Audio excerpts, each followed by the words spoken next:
Hello, I'm Robert from the Scroll Ensemble. Welcome to our Diminution Challenge, day number 1, Cadence.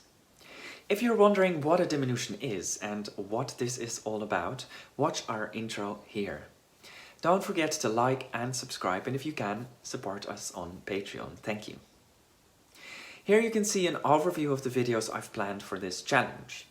As you can see, the last 6 days are only available on Patreon or by getting this challenge in my shop. The links for that will be available in the description of each video.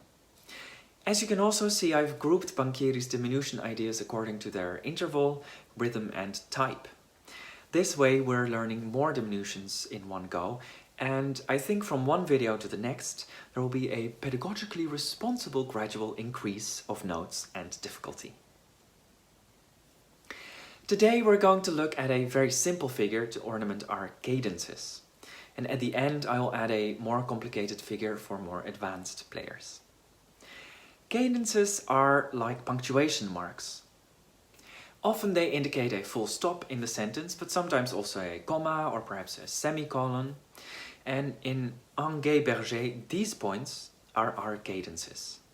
They typically have this little melody, which we might call a melodic formula. Banchieri gives us this diminution, this ornament, that we can replace the F sharp with, which is the note that leads back to our home note, the G. This could sound like this. Now first practice it separately, and then you could try it inside the melody of Ange Berger.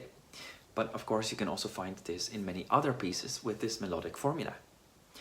After playing it by yourself, try it with our track at a slow speed. Play the melody as it is normally, only adding this cadence ornament at the appropriate places.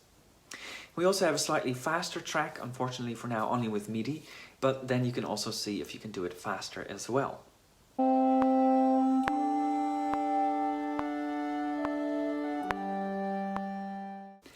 Later in his book, Banchieri suggests an almost identical version of this diminution, which is just a little bit more elaborate, involving the note before the F sharp, the G.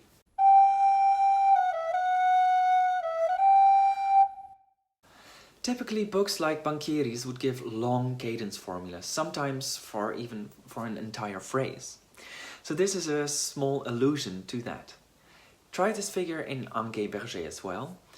And then improvise by choosing one of the two figures we learned, or by choosing not to play it.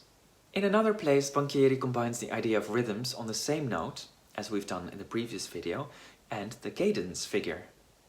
Note how the F sharp is delayed here, which gives the G even more emotional emphasis.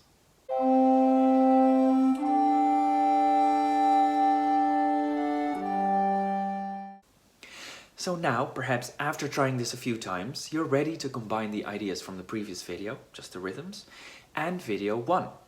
So add rhythms in the piece wherever you want, and at the cadence points, improvise by choosing one of the figures we learned today.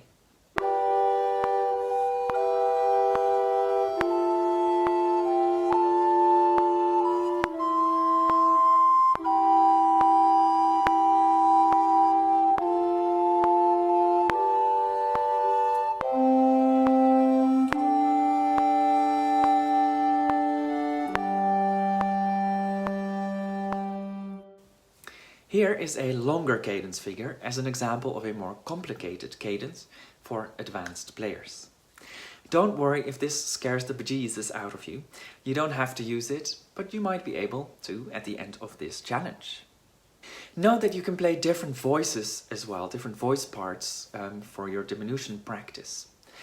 Take your time and be kind to yourself. If you can't remember all the different figures for today, just pick one. Repeat it during the day, like on the toilet, in the car, on the train, just before going to sleep. Tell your friends about it, or teach your partner to sing it with you. Because teaching is also a great way to learn. And I'm sure then by the end of the day you will have it in your mind.